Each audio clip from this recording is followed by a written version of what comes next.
from believing God's promises. Now, let us invoke God's blessings with the prayer song.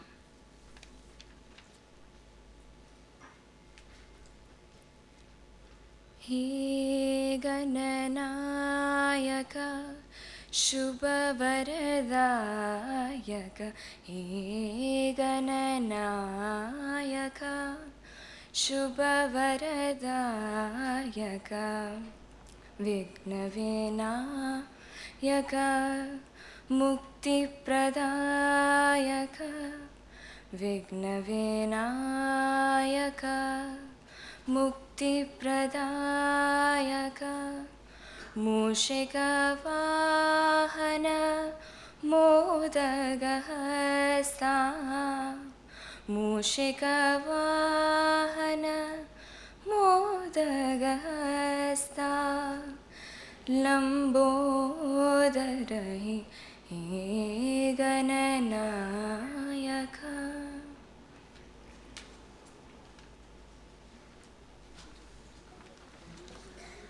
On behalf of Anokha, we would like to invite Mr. Arvind Chandramouli, the organizing chair, to welcome the dignitaries.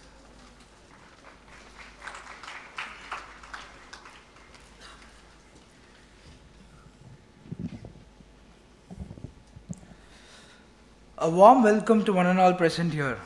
I am Arvind Chandramouli, the head of organizing committee, Anokha 2016.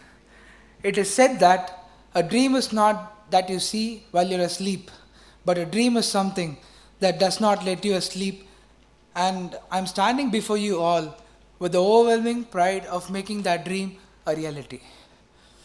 Anokha 2016 is a 3-day congregation of some of the brightest minds across the country with a wide panorama of events and workshops, not only in the field of engineering, but in the various domains such as business, social media, finance, etc., making it one of the largest technical fests in South India.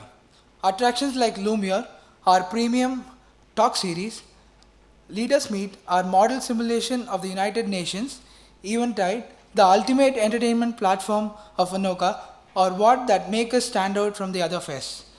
Some say that dreams are actually glimpses of the future, but we at Anokha have brought that future amidst your presence with our theme for this year, Technopolis, the futuristic city. On that note, I take this opportunity to personally welcome our esteemed chief guest, Mr. T.R. Parasuraman.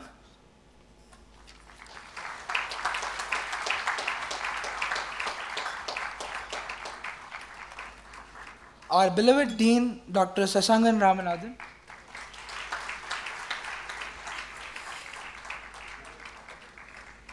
And our Honorable Registrar, Dr. Shankaran.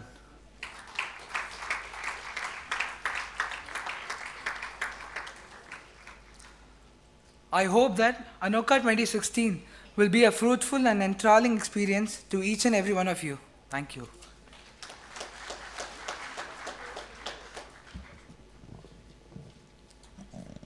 We would next like to call Professor Prashant R. Nair, Faculty Advisor, Anokha, to speak a few words about the Tech Fest.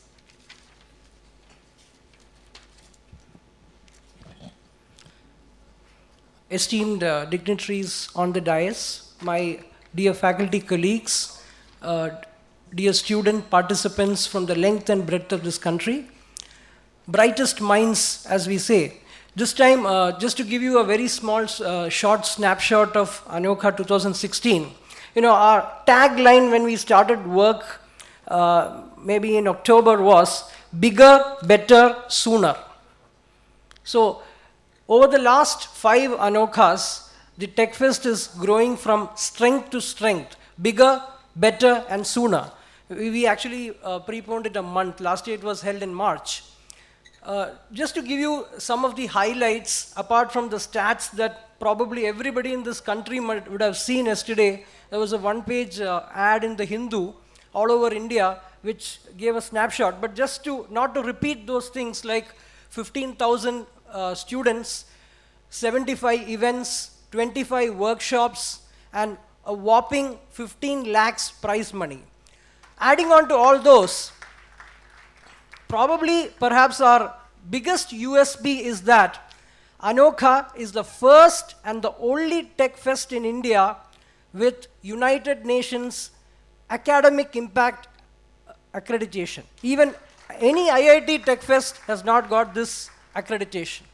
The UNAI is a body that promotes the United Nations goals, and our Chancellor, Her Holiness Sadhguru Shri Mata Amritanandamayi Devi, in June last year, addressed one of the major UNAI events. So as a follow-up of that, this Anokha, the theme is also in line with the United Nations Sustainable Development Goals, and we have the entire Anokha is a sustainably developed technopolis.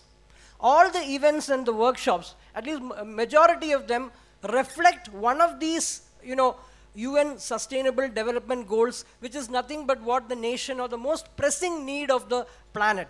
We have all read about the Climate Change Summit.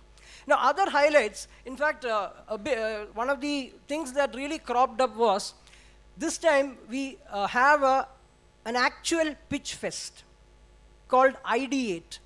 I'm happy to inform you, we had more than 250 submissions, and now Anokha has also become international. We are still calling it a National Tech Fest, but probably we should call it international, because we have had submissions from USA, Texas A&M University, Egypt, Morocco, Romania, France, and a couple of other countries. More than 60 to 70 startups, today the Prime Minister has a very big mission, Startup India, Stand Up India. 60 to 70, actual startups are participating. We are only shortlisting the final 10 of them, the top 10 of them, and so on. And this is in support with our own technology business incubator. And the winner actually is entitled to get seed funding and incubation space in one of our campuses. So that's another unique thing. And as earlier mentioned about the UN thing, we are having a model UN Young Leaders Summit. That's a kind of a simulation of the actual United Nations various assemblies, ECOSOC and so on. Another initiative that has started this year is, you might have seen some school children in the audience.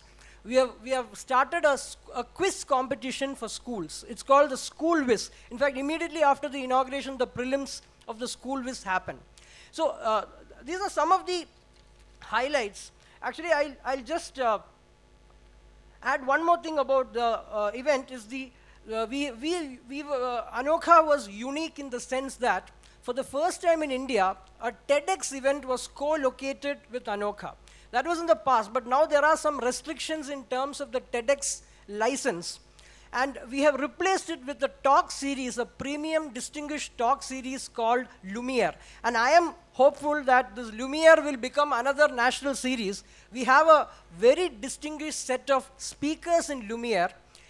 Lumiere basically tries to project success stories from different walks of life. In fact, we have an IAS officer, an environmentalist, an open water swimmer, a rock star come UI user interface computer expert, and a social worker. So it's kind of a, other than technology, which highlights, our commitment to the social relevance.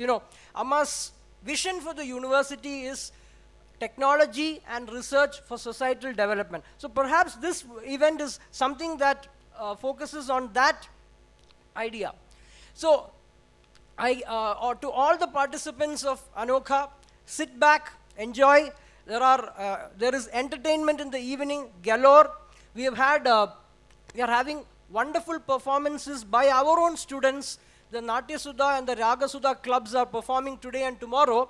And the grand finale, the entertainment spectacle, the spectacular entertainment show by the playback singers Haricharan and Shakti Shri. As I understand, Haricharan is very much in currency. He sang a song for that magnum opus movie called Bahubali.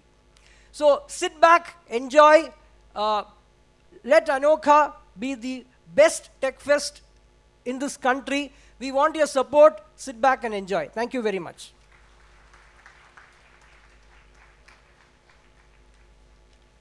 Thank you, sir. It gives us great pleasure in inviting Dr. Shashangan Ramanathan, Dean Engineering, Amrita University, to deliver the Dean's Address.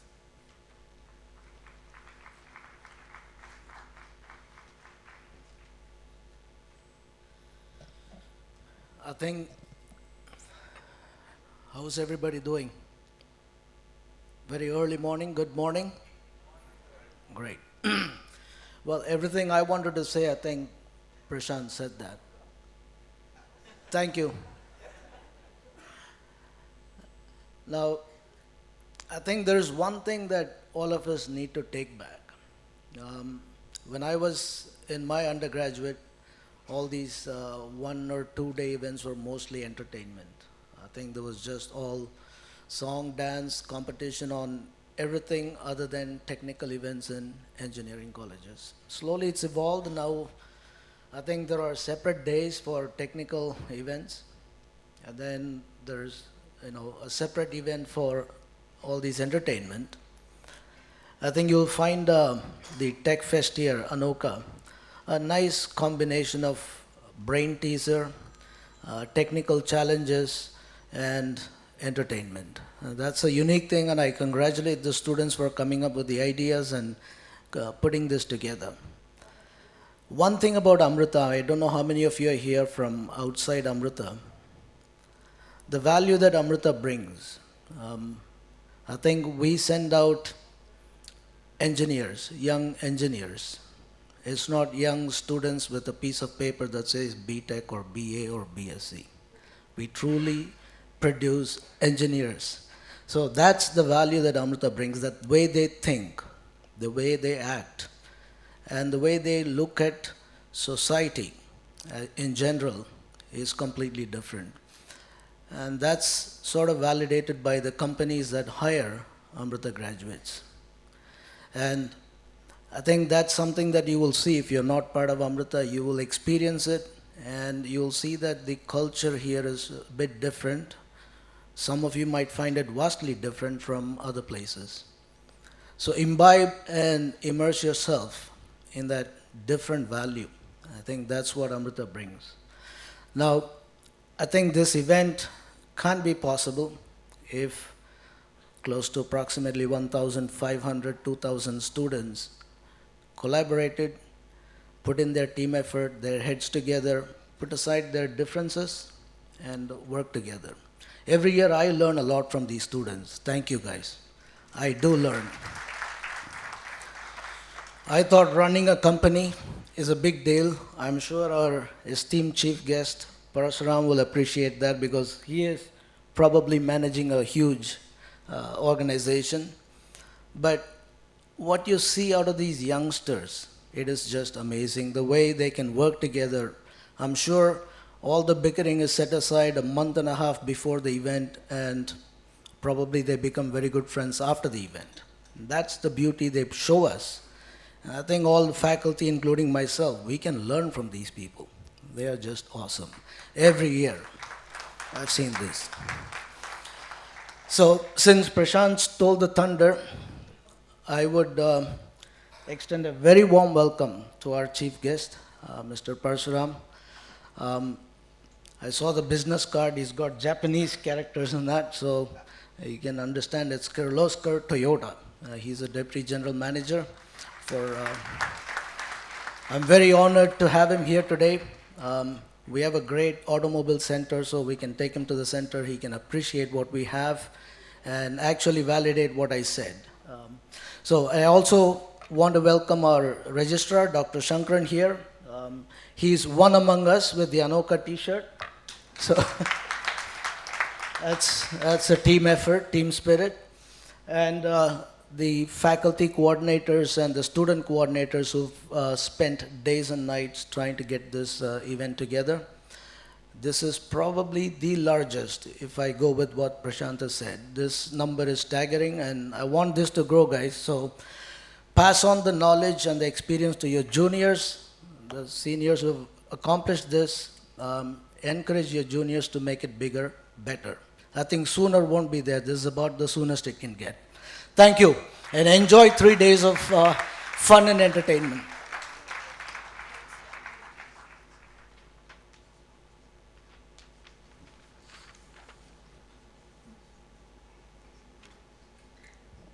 Thank you, sir. Our chief guest for the day, Mr. T.R. Parashuraman, Deputy Managing Director, Toyota Industries Engine Limited, is an eminent personality who has over 30 years of experience in manufacturing, production engineering, HR, and administration. We are indeed honored to have him amidst us today. Sir, we kindly request you to deliver the inaugural address.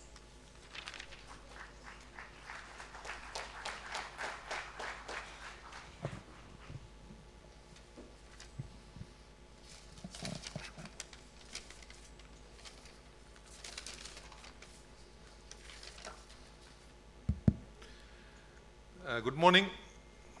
Vanakkam. Dr. Sashangan Ramanathan, Dean of Amrita University, Dean Engineering. Dr. Shankaran, Registrar. Professor Gangadharan. Professor Srivalsan. Mr. Prashant.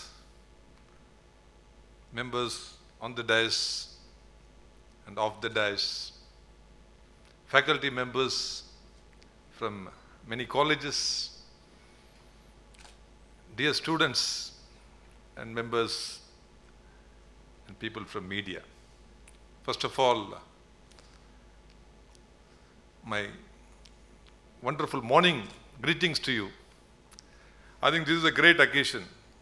In fact, I feel very happy and very motivated also to stay in this campus. Last night I came here and I think I call this Amrita, the nectar of knowledge and happiness. I think such kind of feeling I get. Of course, it also gives me a nostalgic memory because I also studied my engineering in CIT Coimbatore way back, 30 years back. Today morning I met Dr. Tirmalini, she's also from our college. She explained the Automotive Research Center and Mr. Arul. I think it gives me a wonderful feeling. And I'm just imagining how this university in the last 20 years has grown so significantly. And today I'm very happy to see maybe global #1 Indian university. I think this shows the kind of efforts that have gone in, and hearty congratulations to all the people who have contributed and very key veterans like Dr. Sashankan Ramanathan, and I also heard about Dr. Venkatrangan, and under the blessings of Amma and all your efforts, I think this is a wonderful place. I was just wondering what I should talk to all of you today morning. Normally I am an extempore speaker. So I thought I'll just touch upon some of my thoughts on this auspicious occasion. Of course, this is a great country. India is a land of saints and seers, peers and prophets, poets and pandits, and land of rich cultural heritage. We have unity in diversity. We have many languages, many cultures, but we are one India. I think all foreigners are amazed when I travel and meet many people abroad. I think they're asking how we are able to manage this country. Officially, I don't know, 15 or 16 languages, but in combination, we have more than 300 plus languages. And so many cultures, many of us even don't know. But yet one India. I think this is amazing. And we have rich natural resources. You name any natural resources, it is available in plenty in this country. Blessings of God. In fact, in 1600, India was the richest country in the world.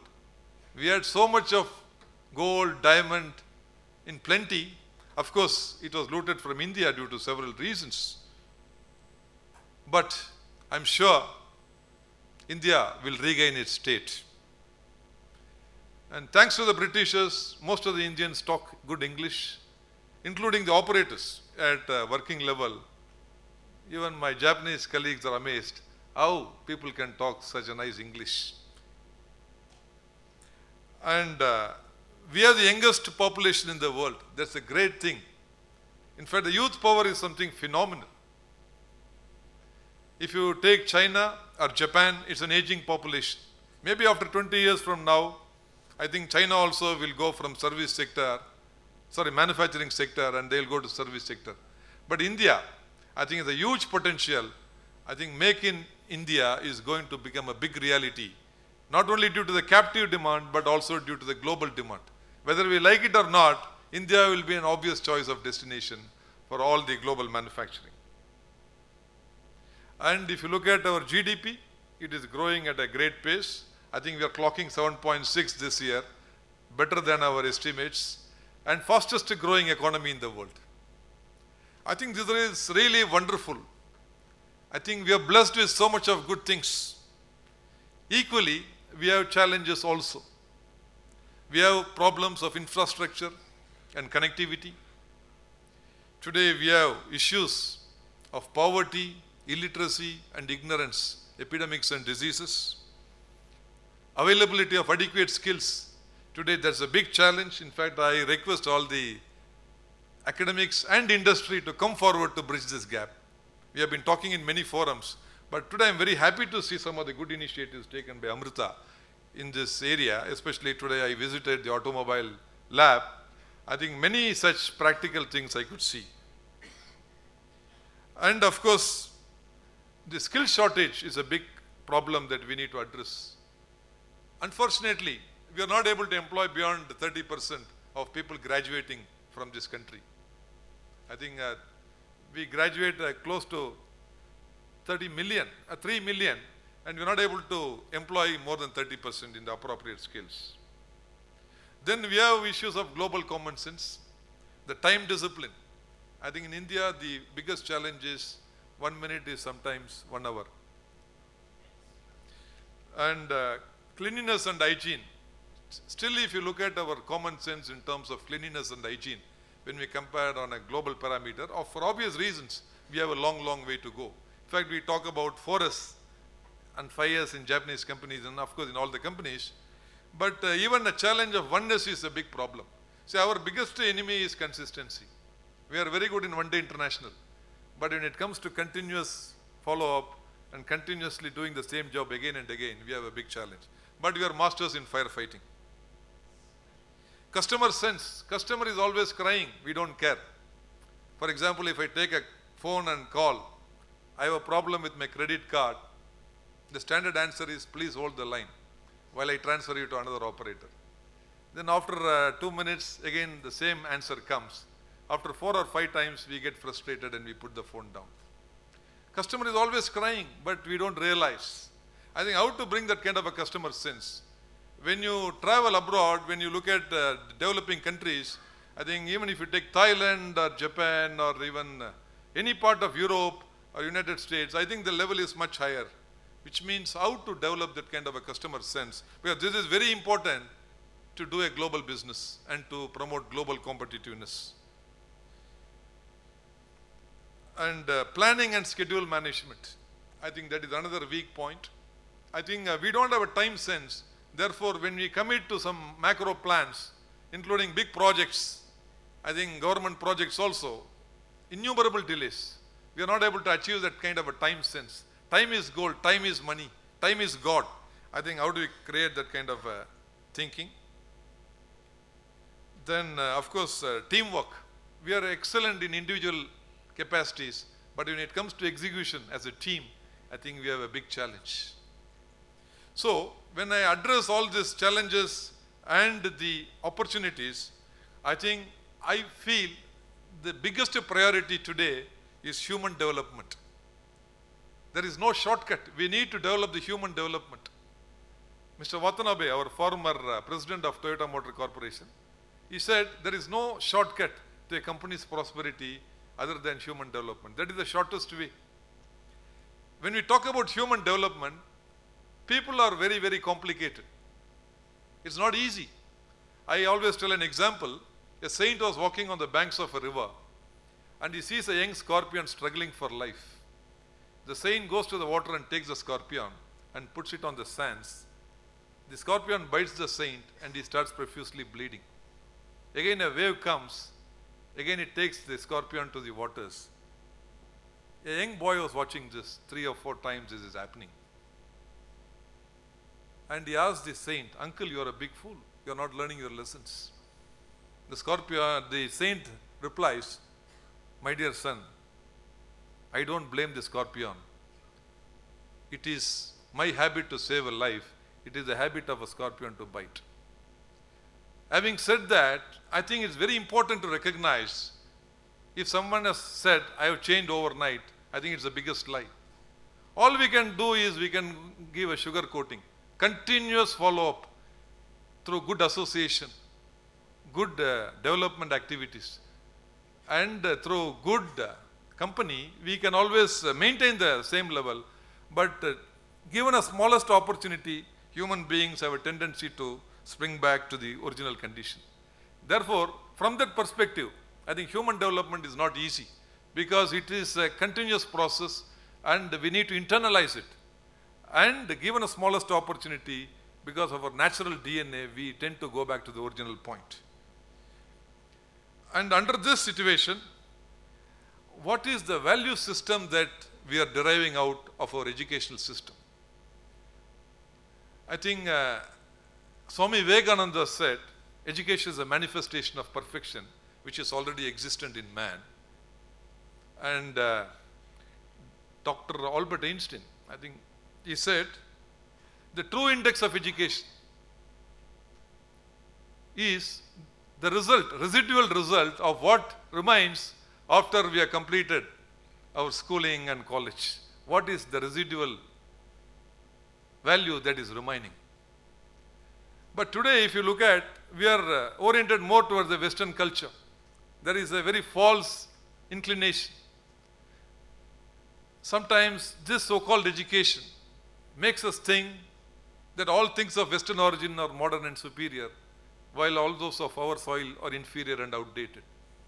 It glorifies materialism and mocks at human and moral values of life.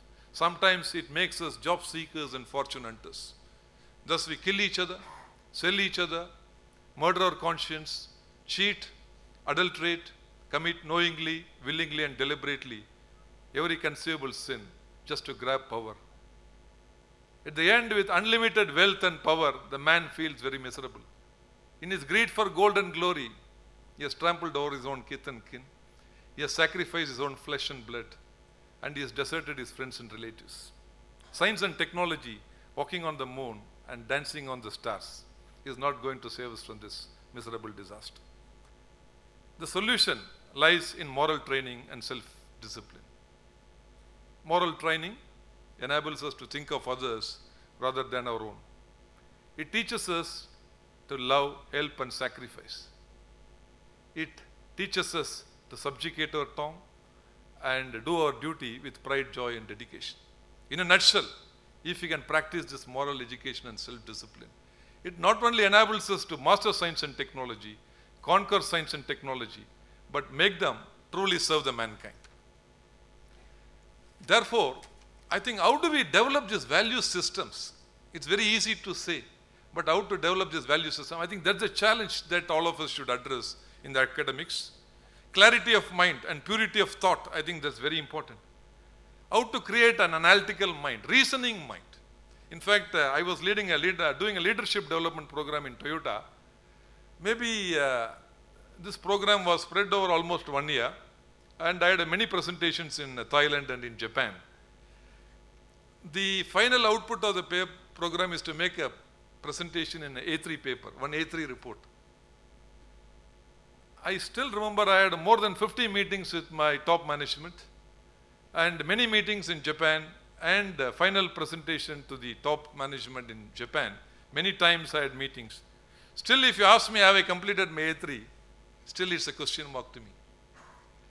It's very easy to make a report for 10,000 pages. It's very easy to make a report for 100 pages. But same report, if you have to concise and make it in one single sheet in a A3, I think the kind of churning and the kind of a mind-boggling thinking that you have to undergo to give the juice of the juice, I think that is human development. I think Toyota believes in cultivating and creating this kind of human development. That's why all our reports, if you look at, final report to management made billions of dollars of investment, it is in a A3 paper. I think this is the power of human development.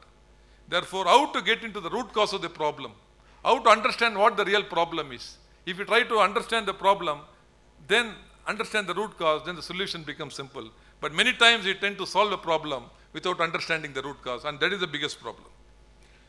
And always my request to students, please aim for perfection. There is nothing called 99% quality. Many times we are satisfied with 60% and 70%, the chalta hai attitude. I think always perfection. There is nothing short of perfection. In quality, I always tell an example. A patient goes to a doctor for an operation whose success rate is 99%. He enters the operation theater and sees a green light showing 99. He asks the nurse what it is. The nurse says, today we have operated 99 people successfully and you are the 100th person. Immediately he jumps out of the operation theater. I think quality is always 100%. I think perfection is the key. Then creativity and innovation. I think this is very, very important. I always talk of the Johari window. The first quadrant, I know, that is self-confidence. Second quadrant, I know that I don't know, that is humility. And third quadrant, I don't know that I know, that is latent talent or creativity. And the fourth quadrant, I don't know that I don't know, that is ignorance. Ladies and gentlemen, please understand, 99% of the times we are sailing in the face of ignorance. We know that we know. We don't know that we don't know. We think that we know. But the fact is we don't know. I think once you open the window, the whole world is in front of us. I think opportunities are, billions of opportunities are available. But the key point is, are we following the process? Today we look for results in shortcuts, but we tend to deviate the process. But if you follow the process, definitely the result is going to come. I think my request is, always let us follow the process. Whatever be the path, ultimately the result is going to come, happy result. And one more request, I think please develop an open mind. I think be receptive to ideas. I think don't think that you know everything. I think I was listening to Swami Sugobodhananda recently. He said, an experiencer should experience an experience without an experiencer. You understand? For example, you go to watch a movie. Watching the movie is the experience, and you are the experiencer. Even before going to the theater, you say that that movie is useless, somebody has told you, you have already lost the charm of experience. Once you have an open mind, I think the knowledge starts flowing. I think the whole world is in front of us. And human brain has got infinite potential to travel infinite distance. In fact, people said Albert Einstein used 6 or 7% of his brain, some schools of thought. Then where are we? So all of us have got 2 hands, 2 legs and a small brain. But given this kind of constraint, how to prioritize our activities? We cannot do hundreds of things. But given the kind of constraints of time, what is the highest focus that I should be working on? What is the prioritized area? I think you should always look for that. And creating character in all of us. Swami Vivekananda said, if wealth is lost, nothing is lost. We are going to get it back. Health is lost, something is lost. But if character is lost, everything is lost. I think this is very, very important for student community. Please always focus on process and character. And today we are living in a world where we have conquered the outer space, but not the inner space. Right? We have cleared up the air, but polluted our souls. We have a lot of lust, greed, envy, and anger. We are not given up. We have split the atom, but not our prejudice. We have days of higher income, but lower morals. We go long on quantity, but short on quality. We have strong men, but short character. We have steep profits, but shallow relationship. We have global peace, but domestic warfare. We have more leisure, less fun. We have double income, but more divorces. We have more varieties of food, but less nutrition, junk food. We have fancied homes, big palatial houses, but broken homes. The key message, I think there is much in the stock window, nothing in the stock room. That is a fact. I think this is a very important message. We are completely artificial. We are completely superficial. Be it the relationship, be it our character, and life is becoming completely false. We tend to live for others, not for our own self. I think when I look at the values of Amrita, I think I'm amazed because you tend to get fishing learned for you. In fact, I would like to catch fish every day by myself. If somebody catches fishes for me, I'm not going to survive of my own. I think Amrita is doing a great job.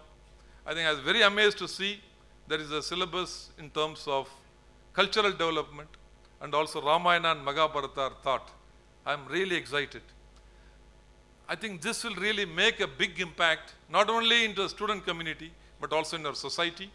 And these students will contribute not only to the society, to the family, but they'll be really true corporate citizens. I think I'm already seeing that effect. Many places I keep talking, and I get a very good feedback of students of Amrita. I hats off to the management. I'm really proud. And finally, before I didn't want to take much of your time, I would like to just mention 5 works which our former chairman, President Professor Mr. Watanabe taught us. First work, if you have to be successful in Toyota, should learn teamwork. 1 plus 1 should be greater than 3 or 4. Many times 1 plus 1 is minus 1. 2 people are put on the job, we pull in the opposite direction. I think that is our enemy. I think how to synergize our thoughts towards a common direction. Second is network. So please come out of your inner shelf.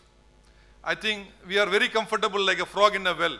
A frog is very comfortable in a lukewarm water. You boil the frog, it is still feeling comfortable as the heat is getting more and more. But beyond a point, the frog gets boiled.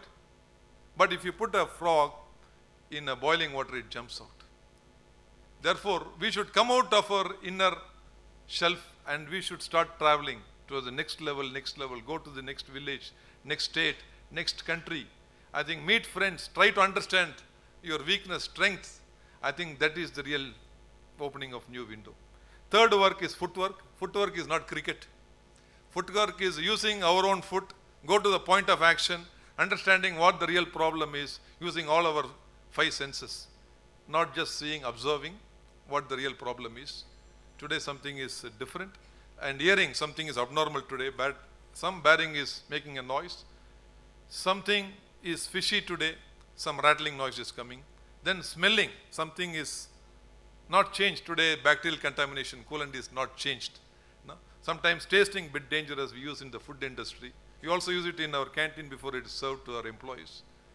And touching, something is abnormal, surface finish is a problem. So using all the 5 senses, of course using the 6th sense, which is a common sense, most uncommon, we tend to understand what the real problem is at the point of action, that is footwork.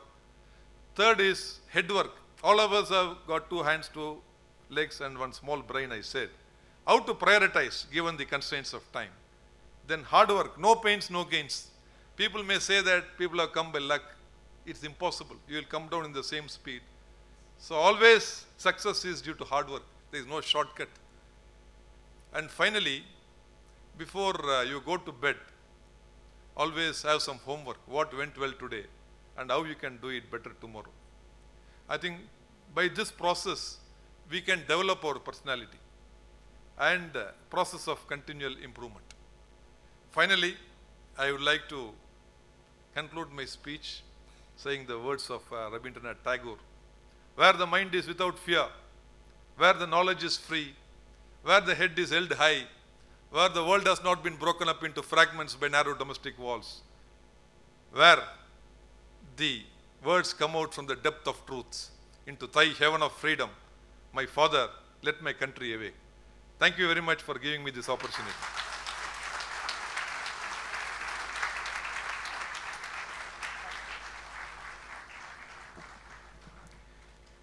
Thank you, sir, for teaching us that what we know is only a drop in the ocean, the real Toyota way. I request Dr. K. Shankaran, Registrar, Amrita School of Engineering, to present a memento to the chief guest as a token of our gratitude for gracing the occasion.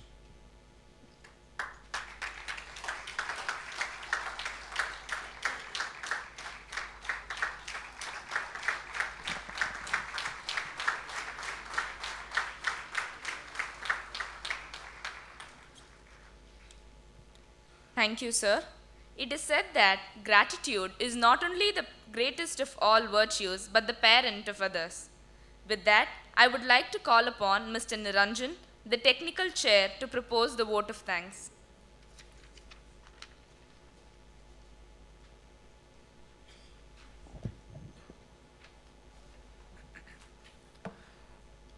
Anokha 16 has been a terrific journey thus far, and we believe that it will ultimately be an astounding success.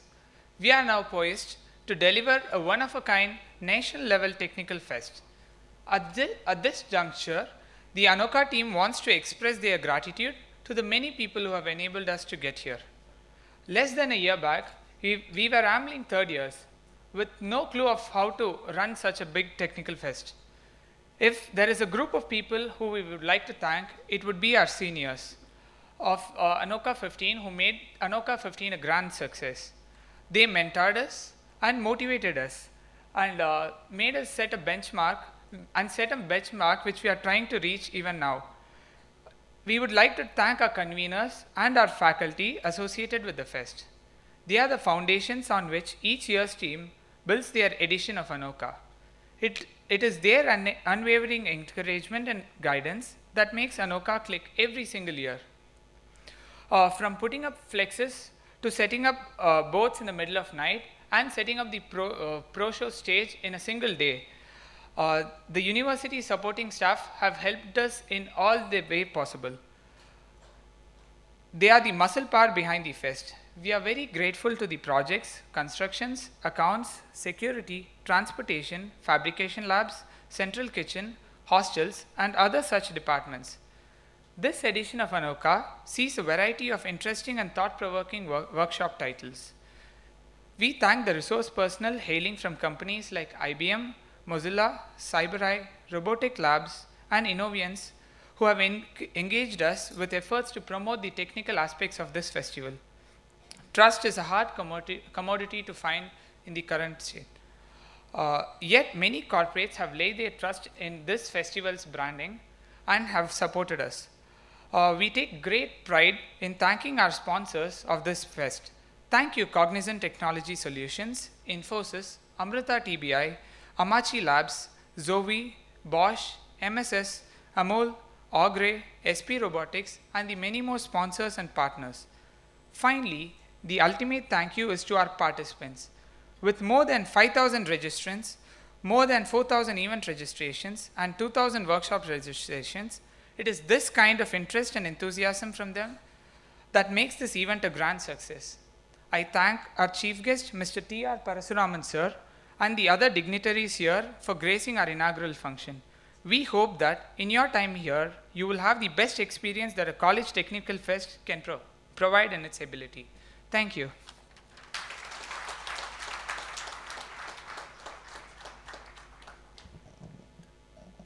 It is said that success is not final, failure is not fatal.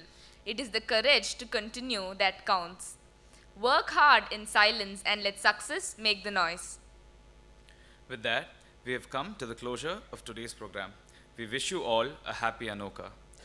I request all of you to rise for the national anthem.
I request the audience to please be seated till the dignitaries leave the stage.